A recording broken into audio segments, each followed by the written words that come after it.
আসসালামু আলাইকুম। আজ রান্না করে দেখাবো মাথা নষ্ট করা বিরিয়ানি। একদমই অল্প উপকরণে বাসায় থাকা কিছু মশলা দিয়েই মজার বিরিয়ানি তৈরি করতে পারবেন।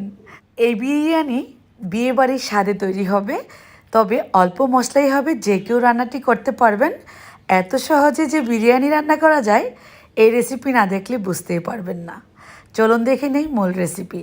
প্রথমে গরু গোস্ত রান্না করার জন্য 1 কাপ পরিমাণ সরিষার তেলে দিয়ে দিচ্ছি 1 কাপ পরিমাণ পেঁয়াজ কুচি, 3-4টা তেজপাতা, দারুচিনি ফালি 2-3টা, এলাচ দিয়েছি 4-5টা। এবার পেঁয়াজের সাথে ব্রাউন কালার করে ভেজে নেব। এর মধ্যে দিয়ে দিচ্ছি আদা রসুনের পেস্ট 1 কাপ পরিমাণ, একসঙ্গেই পেস্ট করা ছিল।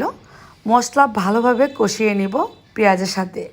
সুন্দর ফ্লেভার চলে আসলে এর মধ্যে বিরিয়ানির মশলা 1/3 কাপ পরিমাণ দিয়ে দিচ্ছি। এটাও কিন্তু চাইলে আপনারা কেনা প্যাকেটের মশলাও দিতে পারেন বা নিজের হাতে করেও দিতে পারেন। তারপর দিলাম লাল মরিচের গুঁড়া 2 টেবিল চামচ পরিমাণ, স্বাদ অনুযায়ী লবণ। এই গুঁড়া মশলাই লাগলো। টক দই দিচ্ছি 1 কাপ পরিমাণ, টক দইটা ভালোভাবে ফেটিয়ে নিয়েছি। এখন মশলা থেকে তেল বের হয়ে আসলেই দিয়ে দিচ্ছি গরুর গোস্ত। গরুর গোস্ত ছোটো ছোটো সাইজ করে টুকরা করে নিয়েছি। আর এখানে গরুর গোস্তের পরিমাণ আছে প্রায় 3 কেজির মতো। সেই অনুপাতেই কিন্তু আমি মশলাপাতি দিয়েছি। কেমন ছোট করলাম সেটা একটু দেখিয়ে দিলাম।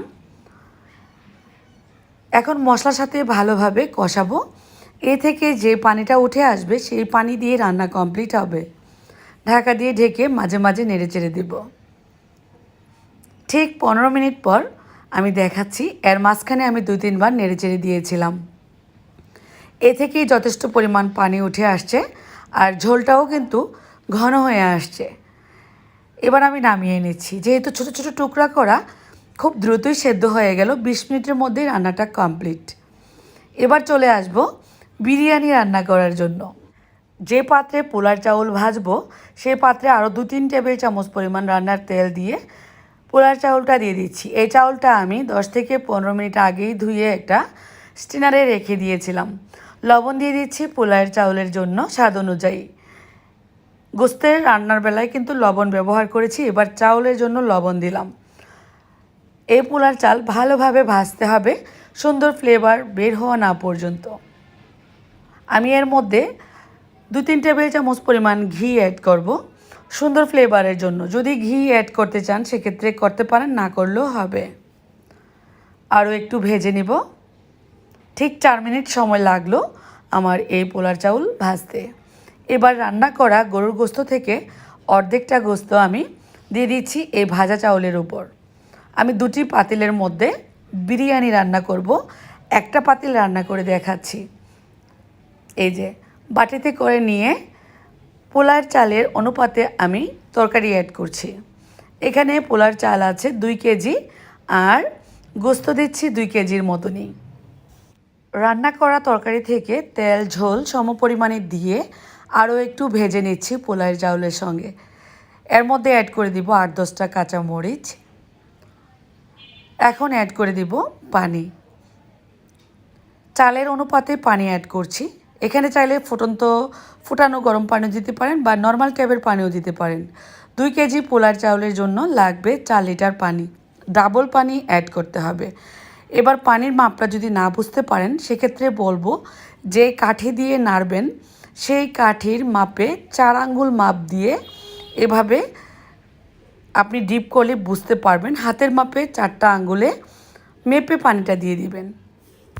এবার মিডিয়াম হিটে ঢাকনা দিয়ে কিছুক্ষণ ঢেকে রাখলেই দেখবেন পানিটা অনেক দ্রুত শুকিয়ে যাবে। এই কাজটা সামনে দাঁড়িয়ে থেকেই করতে হবে, না হয় কিন্তু নিচ থেকে পোড়া লেগে যেতে পারে। যে কোনো হাঁড়িতে যখন রান্না করবেন সেক্ষেত্রে খুব দ্রুতই পোড়া লাগবে, সেজন্য দাঁড়িয়ে থেকে পানিটাকে টানার অপেক্ষা করবেন। এক্ষেত্রে 4-5 মিনিট দাঁড়িয়ে থাকলেই হবে। এর মধ্যে পানিটা শুকিয়ে গেলে একবার উল্টিয়ে আবার ঢাকা দিয়ে দমে রেখে দিলাম।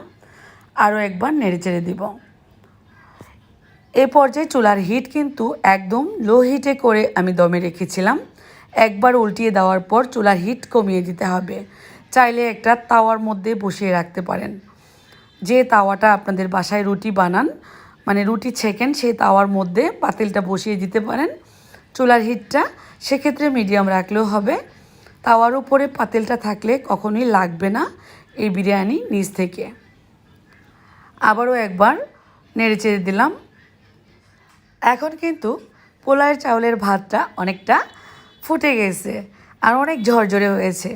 তারপরও কিছুক্ষণ দমে রাখার পর এবার পরিবেশন করব। আরও একবার একটু নেড়েচেড়ে দেখাচ্ছি কেমন ঝরঝরে হয়েছে আজকের বিরিয়ানি। এভাবে যদি আমরা পানির মাপ ঠিক রাখি আর সামনে দাঁড়িয়ে থেকেই বিরিয়ানি রান্না করি, আমাদের বিরিয়ানি পারফেক্ট হবে এবং অনেক ঝরঝরে হবে। গরু গোশত গলে গেছে, ছোট ছোট টুকরা করে দিলে গলেই যাবে। রেসিপি ভালো লাগলে শেয়ার করবেন আর কমেন্ট করে মতামত জানাবেন। আজকের মতো বিদায়, সবাই ভালো থাকবেন। আল্লাহ হাফেজ।